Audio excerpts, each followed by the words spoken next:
I was adrift on waves I could not see, an ocean of dreams, dark and featureless, without rock or shore. My mind was a skiff upon the waves, caught in currents beyond my control.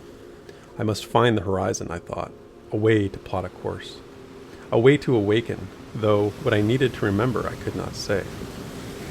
My mouth was a dry tomb of unspoken words, the lids of my eyes fixed as stone, sealed by blood and tears. It was no matter, for there was no light and no reflection of my face upon the deep. Memories formed in the distance of the black sea, gray clouds tensed with fits of lightning. The lightning was my memories, yet the clouds held them back. They barked with thunder far above my skiff, taunting me with what I could not remember. My throbbing skull could scarce contain them. I clutched my head and prayed I would find one to deliver me. In the distance, I spied one memory that escaped the thunderhead, striking the surface of the sea in ribbons of flame. I must reach it, I thought. I guided my skiff and waited for the flash to fall upon me. I waited, shivering in the darkness, until I could remember who I was, remember what I was before I was cast onto this endless sea. I saw the sparks gather in the swirling storm, their brightness pressing against the mist like a child inside its mother's womb. Then I saw a face forming on the skin of the thunderhead. It was terrible and lovely, pushing out from within the clouds. A lavender ball of light gathered in each eye, drawing down from each other to form the mouth below.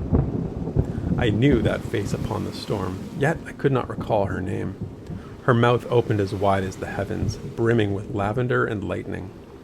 She spoke in light that flashed toward me. As it collided with my body, I remembered what I was. I was the bait. Suddenly, I became aware that the sea was gone. I did not know where I was, yet I was aware that everything around my body was shuddering. My arms pointed to the sky and swung to and fro, each limb beyond my control. However, my legs did not move at all. Where are my feet, I wondered. Where is even the feeling of my feet, and what has become of my boots? I must find my boots. Yet, why do I care about such things? I dimly remember their sound clicking on stone. I remember taking heavy, reluctant steps as I ascended a wide flight of stairs. The metal of my boot scraped upon itself, layers opening and closing as I climbed alone. The stairs belonged to a great monolith, its walls polished black and tinged with layers of gold. Was I fearful as I walked? No, I was merely uncertain. Uncertain as to why I had been called in the dead of the night to the old Dawson Citadel, the great house of my king Causus, the Mountain Shaper. I was one of his thanes, one of 3, as was my father before me. Yet I was no great thane. I was not even a great dwarf. The title of thane was bestowed by the king himself, yet it was hereditary, and my right to wear it was of birth and not of deed. The 2 other thanes were great dwarves, warriors of wisdom as well as war.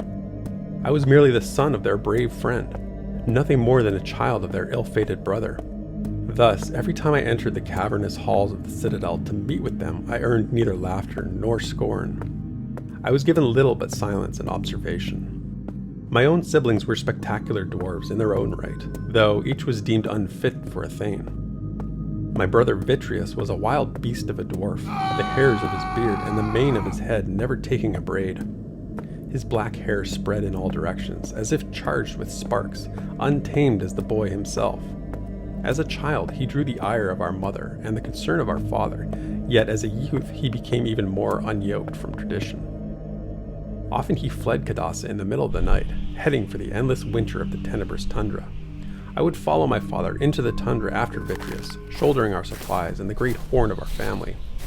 Father would carry only a torch and the great hammer, the twin-headed weapon of our thane house. Hammer took the form of the wielder's need, at times a great axe, at others a large sword, or, of course, a hammer. For many years now it had been such a thing, a hammer with 2 heads. I trudged behind him as he hunted down Vitreus in the ever-storm of the Tenebrous, sometimes for days or weeks. I watched him blow the great horn and press it to his ears, begging to hear the rebounding echo return to him with revelation. In time, this would uncover the location of Vitreus, shivering in the belly of a cave, nearly frozen on an ice-laden cliff, or the prison of an unlucky foe. Often Vitreus would come close to death, but this mattered not to my brother, for it was a game of fate to him. He wanted to test our father to the utmost, proving that he cared enough to find his forsaken child. As we hunted and trekked in the coldest snows of the southern hemisphere of Terminus, I was thankful to be alone with my father. I never felt so at home as I did from it, and so long as I was with him, I had a warmth that no frostbite could blacken or wither. I learned to love the cold that others would dread because it made the whole of Terminus disappear, leaving only the journey, my father and me. We endured colds that would kill most any other mortal, though at times even we were brought to the edge of death. From one such journey my sense of smell was utterly ruined. Even to this day I can taste little of the strongest food or drink. No healer has been able to recover this sense for me. Yet, every time Father used Hammer to deliver his wayward son. Every time he brought Vitreous home, with the weapon across his back. My father was the king of our house, but Hammer was his throne. When our father died, Vitreous never again entered the endless winter of Tenebris. He retired to a tower in our thane house, and I have only rarely spoken with him since, though each time it is behind a wall or a door. The last time I saw him in the flesh was as he stood behind the parapet of that tower, watching the pyre of our father as his body turned to ash. The storm is within Vitreous now, my mother said. He no longer has the need to flee Kadasa. Our sister charted a similar but distinct path. Rite loved our mother and father dearly, but also the silence of shadows.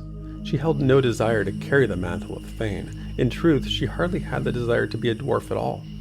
Rite, like Vitreous, often fled Kadasa, but it was for the sea rather than the storm, and she cared not if anyone came to find her. As a child, I never knew where Rite had gone or from whence she would return. On that day our father would lay to rest, my sister boarded a vessel bound for Hybrace, and I have not seen her face since. Thus I, the youngest of the three, became thane by virtue of my siblings' chosen exile from tradition. In stature, I was small, even for a dwarf. In strength, I was adequate, though not for a thane. In skill, I was improving, though progress was slow.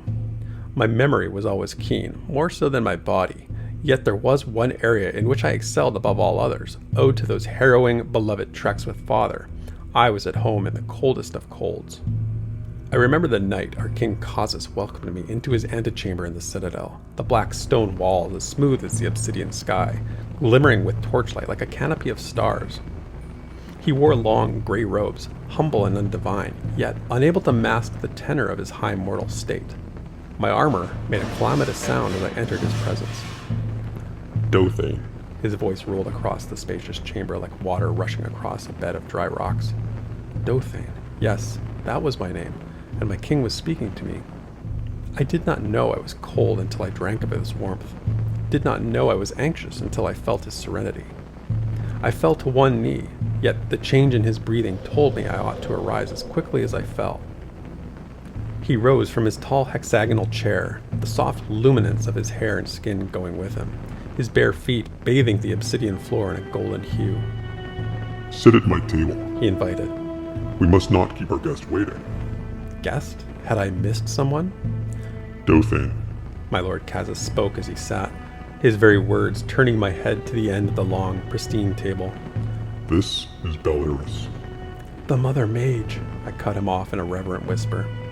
I knew her face, though I had never before seen it.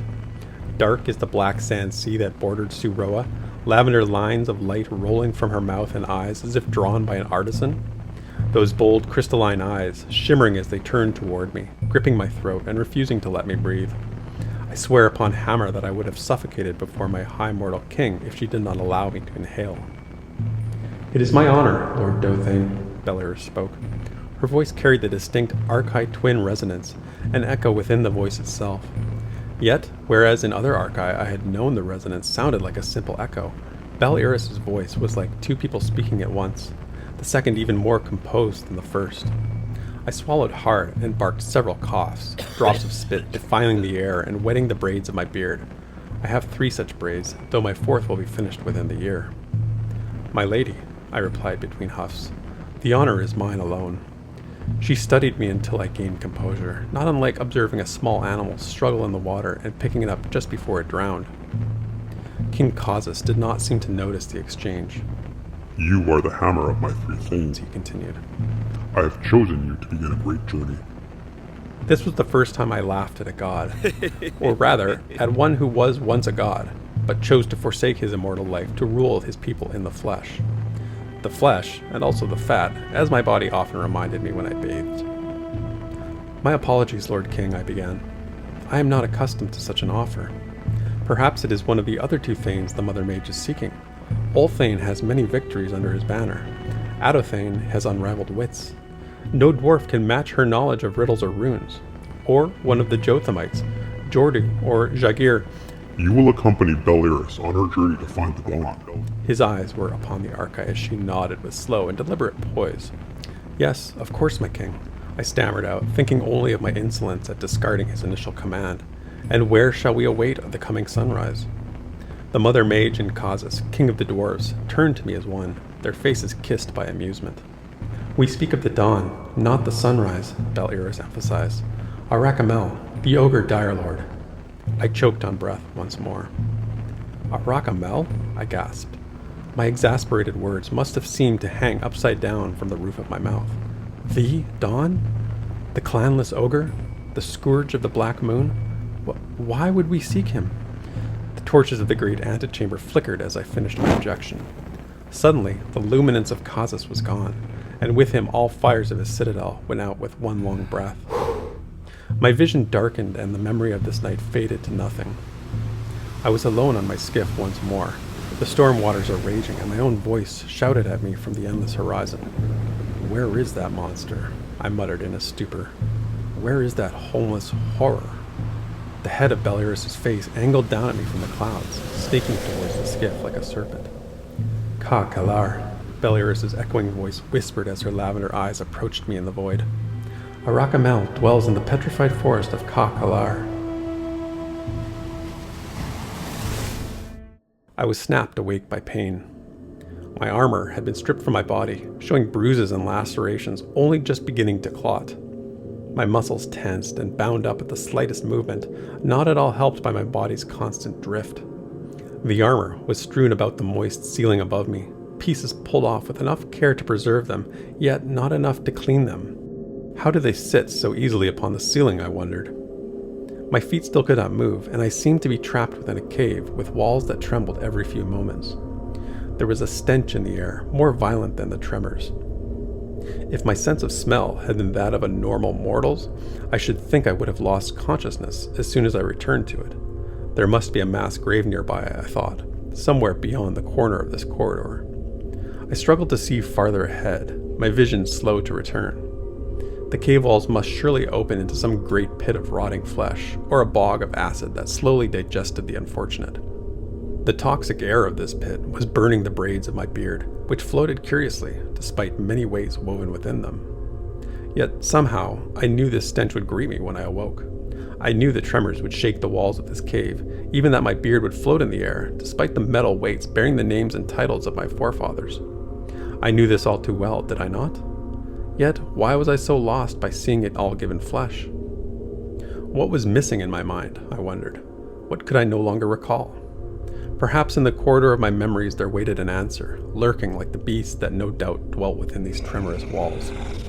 Even with my reduced sense of smell, the stench was too powerful. I needed to return to the dark sea and the waves I could not see.